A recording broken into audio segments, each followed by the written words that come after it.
Hello guys, welcome to Supreme Steno classes. Guys, be ready for NCRT mixed dictation. Prepared for Bihar upcoming civil court examination or skill examination. Sorry. Be ready. 5 seconds. They developed a taste for it over time. There can be no one clear date for a process such as this. Similarly, we cannot fix one single date on which British rule was established. As you have seen in the history textbooks of the past 2 years, historians now write about a host of other issues and other questions. They look at how people earned their livelihood, what they produced and ate, how cities developed and markets came up, how kingdoms were formed and new ideas spread, and how cultures and society changed. Why then do we continue to associate history with a string of dates? This association has a reason.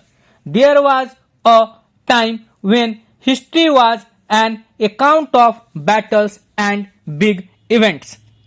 It was about rulers and their policy.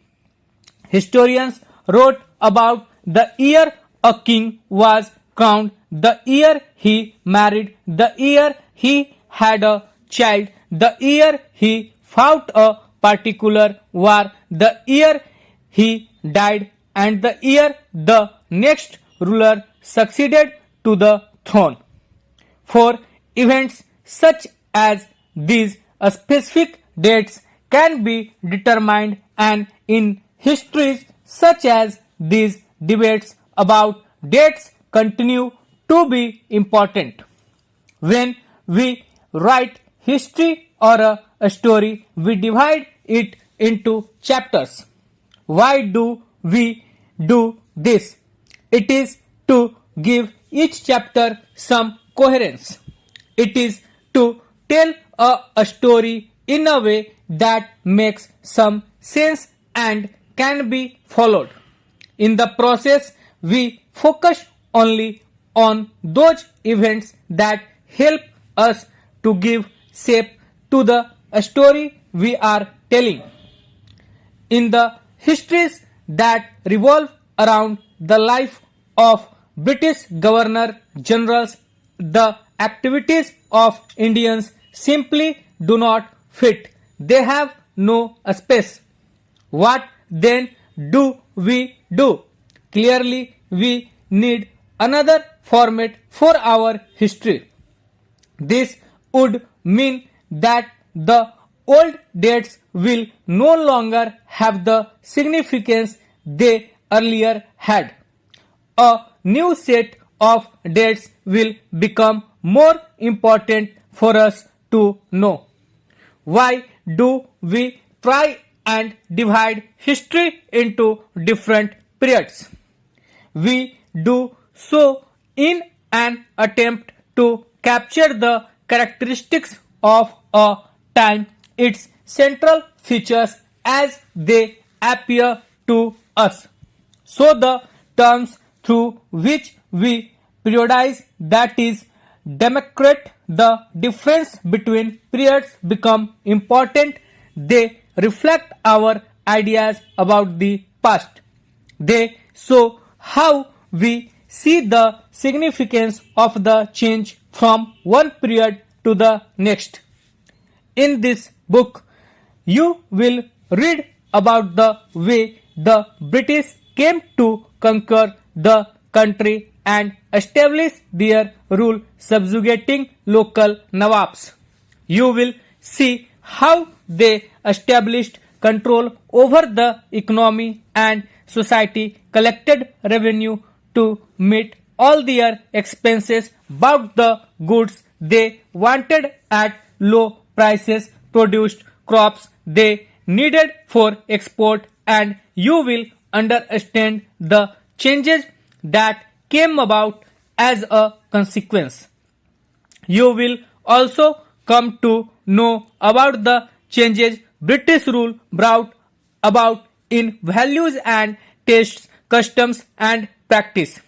When the subjugation of one country by another leads to these kinds of political, economic, social and cultural changes, we refer to the process as colonization. You will, however, find that all classes and groups did not experience these changes in the same way. That is why the book is called Our Pasts in the plural. One important source is the official records of the British administration. The British believed that the act of writing was important. Every instruction, plan, policy, decision, agreement, investigation had to be clearly written up. Once this was done, things could be properly studied and debated. This conviction produced an administrative culture of memos, noting and reports. The British also felt that all important documents and letters needed to be carefully preserved. So they set up record rooms attached to all administrative institutions.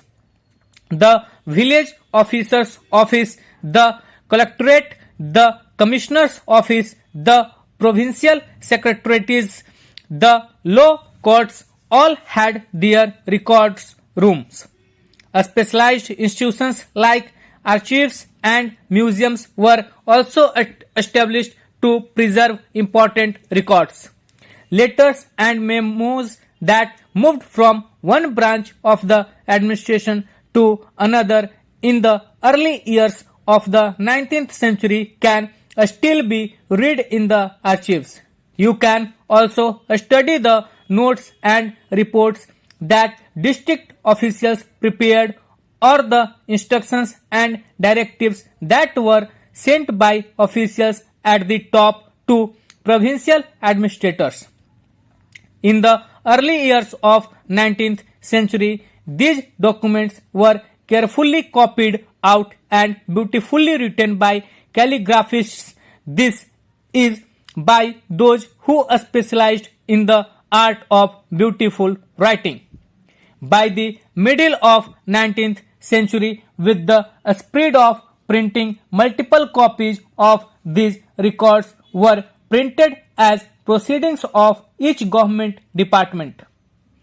The practice of surveying also became common under the colonial administration. The British believed that a country had to be properly known before it could be effectively administered.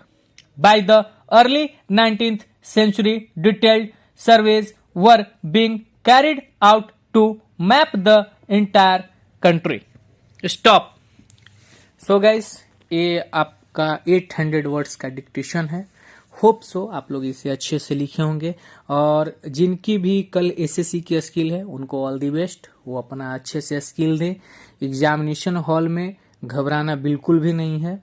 मन को जितना आप शांत रखिएगा, एकाग्र रखिएगा, अपना concentration बना के रखिएगा, उतना ज़्यादा आपको बेनिफिट होने वाला है. ठीक है.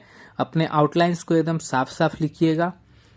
कोशिश कीजिएगा कि उसको सही वे में पढ़ा जाए, और फिर जो है कोशिश कीजिएगा, यदि आपके डी के लिए हैं 50 मिनट, तो कोशिश कीजिएगा कि 20 से 30 मिनट के अंदर आप अपना कंप्लीट कर लीजिए, ताकि आप उसे एक एक वर्ड को जो है दोबारा जो है मिला सकें और अच्छे से समझ सकें. ठीक है. ऐसे में कुछ गलतियां आप बचा सकते हैं. और जिनकी सी के लिए है, हम तो उनको विश करेंगे कि आप 20 मिनट में कम से कम टाइप कर लीजिएगा, ताकि अगले 20 मिनट में आप मिला लीजिएगा अच्छे से. तो होप शो आपको डिक्टेशन पसंद आया होगा. तो मिलते हैं नए इन्फॉर्मेशन और डिक्टेशन के साथ. तब तक के लिए धन्यवाद.